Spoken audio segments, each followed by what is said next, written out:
Shri Ram ji Gurukul institute के YouTube channel पर आप सभी विद्यार्थियों का हार्दिक स्वागत है। विद्यार्थी, आज हम पढ़ेंगे high school English prose third lesson, जिसका शीर्षक है द गंगा। जैसा कि आप जानते हैं कि विद्यार्थी, इससे पहले की वीडियो में इस अध्याय के अबाउट द ऑथर तथा अबाउट द लेसन के मीनिंग्स और हिंदी एक्सप्लेन बताए जा चुके हैं। इस वीडियो में हम इस अध्याय की जो कहानी है उसके प्रथम फर्स्ट पैराग्राफ से लेकर के सेकेंड पैराग्राफ तक के मीनिंग्स और एक्सप्लेन को देखेंगे। आप हड़बड़ाइएगा नहीं, 1.5 मिनट तक वीडियो यह धुंधला चलती है। 1.5 मिनट के बाद जो है आपको एकदम नीट एंड क्लीन दिखाई देगा। चलिए आइए, साथ में आप मीनिंग नोट करिए। सबसे पहले आप देख रहे होंगे आई हैव रिसीव्ड मीन्स प्राप्त किया, सो मच बहुत अधिक, लव मीन्स प्रेम, अफेक्शन मीन्स स्नेह, from the Indian people, that nothing means कुछ भी नहीं, that I to do can repay means वापस चुकाना या वापस देना। आगे आप देखेंगे इवन मीन्स भी, स्मॉल मीन्स छोटा, फ्रैक्शन माने अंश या भाग, of it and indeed means वास्तव में, there can be no repayment means वापस चुकाना, ऑफ सो प्रीसियस मीन्स बहुत अधिक कीमती, प्रीसियस मीन्स वैसे सिर्फ मूल्यवान या कीमती होता है, सो प्रीसियस मीन्स बहुत अधिक कीमती। आगे आप देखेंगे थिंग्स एज अफेक्शन मीन्स बताया जा चुका, many have been admired means प्रशंसा करना, some have been rewarded means विद्यार्थी आप नोट कर लीजिए, इज्जत करना या अदब रखना। आगे आप देखेंगे but the affection of all classes of the Indian people has come to me in such abundant means प्रचुर और measure means मात्रा, abundant measure means प्रचुर मात्रा एक साथ, that I have been overwhelmed means बहुत खुश अथवा अभिभूत। आगे आप नोट करेंगे by it I can only express means विद्यार्थी प्रभाव या प्रभावित। आगे आप देखेंगे आई होप मीन्स आशा करना, that in the remaining years I may live means रहना, I shall not be unworthy means अयोग्य, of my people and their affection means आपको बताया जा चुका, टू माई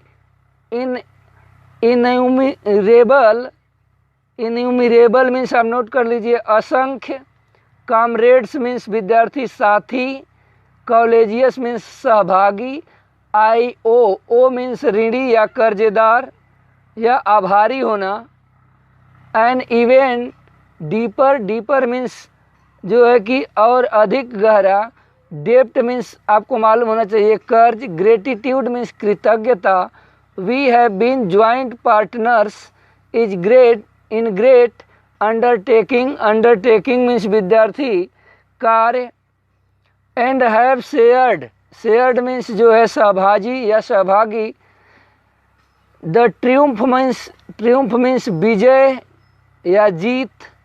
आगे आप नोट करेंगे सारोज मीन्स दुख, विच इनविटेबली मीन्स विद्यार्थी आप नोट करिए अनिवार्य रूप से, अकम्पनी मीन्स विद्यार्थी साथ देना, When I die, I should like my body to be cremated means दाह संस्कार, if I die in foreign माने विदेश, कंट्री माने फॉरिजन कंट्री का मतलब विदेशी देश। आगे आप my body should be cremated there and my ashes means राख, sent to Allahabad, a small handful, small means छोटा, handful means मुट्ठी, फॉर दिज एसेस इंडिकेटेड अभी लाइन छूट रही है, ऊपर वाली लाइन में पहले देखेंगे। Should be thrown, thrown means फेंक दिया जाए या बहा दिया जाए या प्रवाहित कर दिया जाए। In the Ganga and the major portion, major portion means बड़ा भाग। आगे आप देखेंगे डिपोज्ड ऑफ मीन्स निपटाया जाए। मैनर मीन्स तरीके या तरीका। इंडिकेटेड मीन्स जो है कि दर्शाया गया या दिखाया गया। बिलो मीन्स नीचे। No part of these ashes should be retained or preserved, यानी रिटेनेड आर प्रिजर्व्ड का मतलब कि रिटेनेड मीन्स बचा कर रखा जाए या प्रिजर्व्ड मीन्स सुरक्षित रखा जाए। आगे आप दूसरे पैराग्राफ का मीनिंग्स पहले देखिए विद्यार्थी। यहाँ पर आप देखेंगे माई डिजायर, डिजायर मीन्स इच्छा। To have a handful of my ashes, ashes means राख। थ्रोन मीन्स बताया गया ऊपर। In the Ganga at Allahabad has no religious, religious means धार्मिक और सिग्निफिकेंस मीन्स विद्यार्थी महत्व या विचार। सो फार मीन्स दूर तक। आगे I am concerned, concerned means संबंधित। I have no religious sentiment, sentiment means भावना। इन द मैटर मीन्स मामला। चाइल्डहुड मीन्स मतलब एक लाइन छूट रही है, पहले इससे ऊपर वाली में देखेंगे। I have been attached means जुड़ा हुआ। To the Ganga and the Jamuna, rivers means नदी। In Allahabad ever since my childhood and as I have grown, grown means बढ़ना या बड़ा होना। older means मतलब कि जितना जो समय व्यतीत किए हुए हैं या बड़े हुए हैं उसके लिए older का प्रयोग किया गया है। this attachment, attachment means लगाव रहा या जुड़ गए। Has also grown, I have watched there wearing moods. Wearing means बदलते हुए, मूड्स माने इरादा या मिजाज या मन। As the season, seasons means मौसम। चेंज माने परिवर्तन या बदलना। आगे हम नोट करेंगे and have often thought, history, history माने इतिहास। एंड माइथ, माइथ मीन्स विद्यार्थी आप नोट कर लीजिए काल्पनिक विचार या पुराण कथा। ट्रेडिशन मीन्स रीति रिवाज या परंपरा। And song and story that have become attached means जुड़ा हुआ। To them through the long age and become part of their following waters. विद्यार्थी इस प्रकार आप जो है इस अध्याय के 2 पैराग्राफ के मीनिंग्स आपने देखा अभी। इसके बाद जो है अब आप इसका हिंदी अनुवाद देखिए, उसके बाद देखा जाएगा। आइए विद्यार्थी यहाँ पर देखिए आप सबसे पहले सबसे ऊपर से। I have received so much love and affection from the Indian people that nothing that I to do can repay even a small fraction of it, and indeed there can be no repayment of so precious a thing as affection। विद्यार्थी line थोड़ा लंबी है लेकिन आप आराम से अर्थ को देखेंगे तो आपको अच्छे से समझ में आ जाएगा। यहाँ पर कहते हैं, कौन कहते हैं भाई? इस अध्याय के लेखक यानी कि पंडित जवाहरलाल नेहरू कहते हैं, क्या कहते हैं? आई have received so much love and affection, मैंने बहुत अधिक प्रेम और स्नेह प्राप्त किया। किससे प्राप्त किए भाई? फ्रॉम द इंडियन पीपुल यानी कि भारतीय लोगों से। That nothing that I to do can repay even a small fraction of it, and indeed there can be no repayment of so precious a thing as affection। मतलब कि कहते हैं मैं भारतवासियों से इतना अधिक प्रेम और स्नेह प्राप्त कर चुका हूँ कि मैं जो कुछ भी इसके लिए करूं उसका एक अंश भी यानी कि एक भाग भी जो है चुका नहीं सकता। और इंडीड देयर कैन मतलब इधर देखिए, और वास्तव में प्रेम जैसी अमूल्य वस्तुओं को चुकाया ही नहीं जा सकता। यानी कि पंडित जवाहरलाल नेहरू जी कहते हैं कि मैं भारतवासियों से इतना अधिक प्रेम और स्नेह प्राप्त कर चुका हूँ कि यदि मैं इसे चुकाने के लिए कुछ भी करूँ तो शायद चुका नहीं पाऊँगा। और यह भी कहते हैं कि प्रेम जैसी अमूल्य वस्तु को चुकाया ही नहीं जा सकता। आगे आप देखेंगे विद्यार्थी, many have been admired, some have been rewarded, but the but the affection of all classes of the Indian people has come to me in such abundant measure that I have been overwhelmed by it। विद्यार्थी थोड़ा line इसमें लंबी लंबी है, अगर एक साथ अर्थ नहीं देखेंगे तो फिर इसको थोड़ा अर्थ समझ पाने में ज़्यादा दिक्कत होगी। और वैसे माने का तो मैं एक एक वर्ड का जो है कि आपको अर्थ बता दिया हूँ, अब एक साथ ही अर्थ आपको देखने पड़ेंगे। देखिए, कहते हैं मैनी हैव बीन एडमायर्ड, यानी कि अनेक लोगों की प्रशंसा की गई है। आगे सम हैव बीन रिवर्ड, मतलब कुछ का सत्कार भी किया गया है, यानी कि आदर भी किया गया है। But the affection of all classes of the Indian people has come to me in such abundant measure that I have been overwhelmed by it। परंतु भारत में रहने वाले लोगों की सब जातियों का इतना अधिक प्यार मुझे मिला है कि इसने मुझे अभिभूत कर दिया है, यानी कि मग्न कर दिया है। आगे देखिए यहाँ से, I have only expressed the hope that in the remaining years I may live, I small not be unworthy of my people and their affection। यहाँ से विद्यार्थी आप देखेंगे, कहते हैं कि मैं केवल आशा ही व्यक्त करता हूँ। एक्सप्रेस मीन्स भूल से गलत लिखा दिया गया है, यहाँ पर व्यक्त करना आप लिख लीजिएगा। कहते हैं कि मैं केवल आशा ही व्यक्त कर सकता हूँ दैट कि इन the remaining years I may live, मतलब कि जो है अपने जीवन के शेष समय में मैं I shall not be unworthy of my people and their affection, मैं अपने लोगों तथा उनके प्यार के अयोग्य कभी भी सिद्ध नहीं होऊंगा।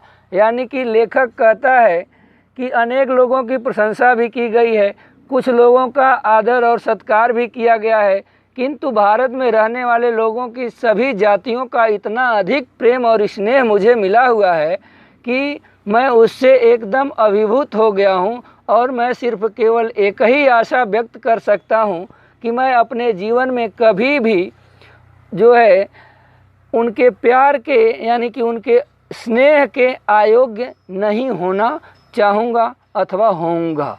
आगे देखिए विद्यार्थी, अगले लाइन में पंडित जवाहरलाल नेहरू कहते हैं, to my innumerable comrades and colleagues I owe an even deeper depth of gratitude, यानी कि कहते हैं मैं अपने असंख्य साथियों और सहकर्मियों का भी ऋणी हूँ। मतलब बताते हैं कि मैं अपने असंख्य साथियों और सहकर्मियों का भी बहुत अधिक ऋणी हूँ। आगे इस लाइन के बाद देखिए, we have been joint partners in great undertaking and have shared the triumph and sorrows which inevitably accompany them. कहते हैं यहाँ से देखिए, वी हैव बीन जॉइंट से हम सभी लोग महान कार्यों में इकट्ठे हिस्सेदार रहे, यानी कि जुड़ करके साथ में सहभागी रहे, और इनमें अनिवार्य रूप से आने वाले सुखों और दुखों के भी भागीदार रहे। आगे विद्यार्थी देखेंगे अगली लाइन में लेखक कहता है, When I die, I should like my body to be cremated. If I die in a foreign country, my body should be cremated there and my ashes sent to Allahabad. मतलब पंडित जवाहरलाल नेहरू कहते हैं, When I die, जब मैं मरूं, I should like my body to be cremated, तो मेरे जो शरीर का मतलब दाह संस्कार किया जाए। और कहते हैं if I die in foreign country, यदि मैं विदेश में मरूं तब क्या हो, my body should be cremated there and my ashes sent to Allahabad.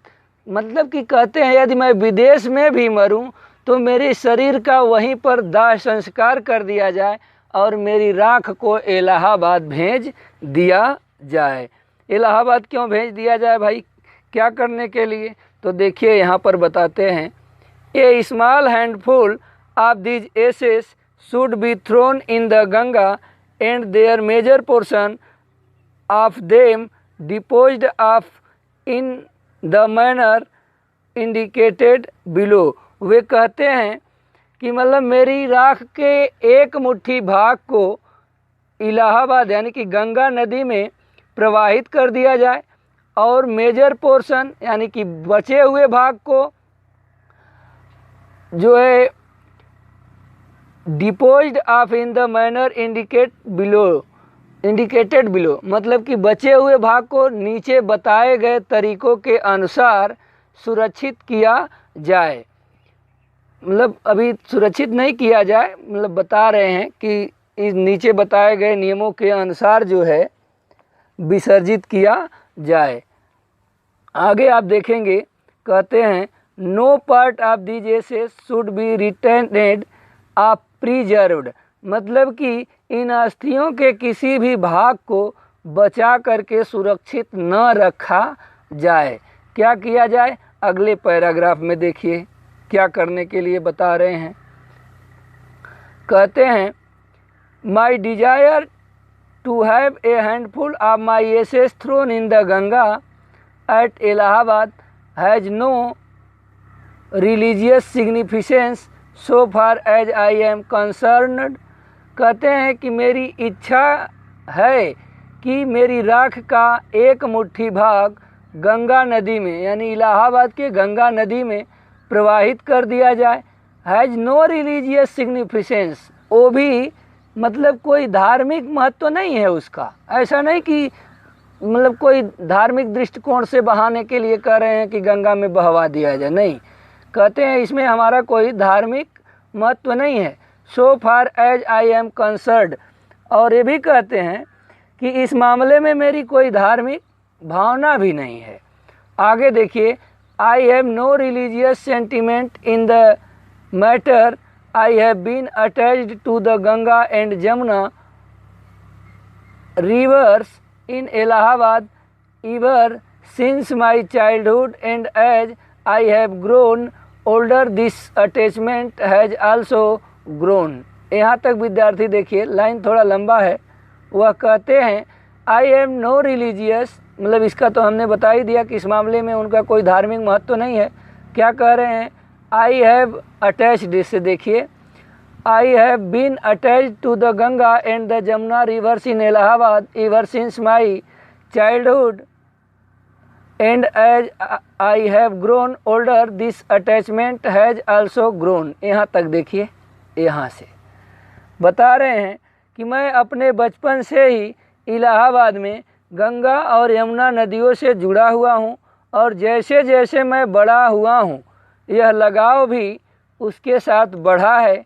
ऋतुओं के, हाँ अब आगे देखेंगे इसके बाद यहाँ पर, आई हैव वॉच्ड, मैंने देखा है, there bearing moods as the seasons changed and have often thought of the history and myth and tradition and song and story that have become attached to them thought the long age and become part of their following waters।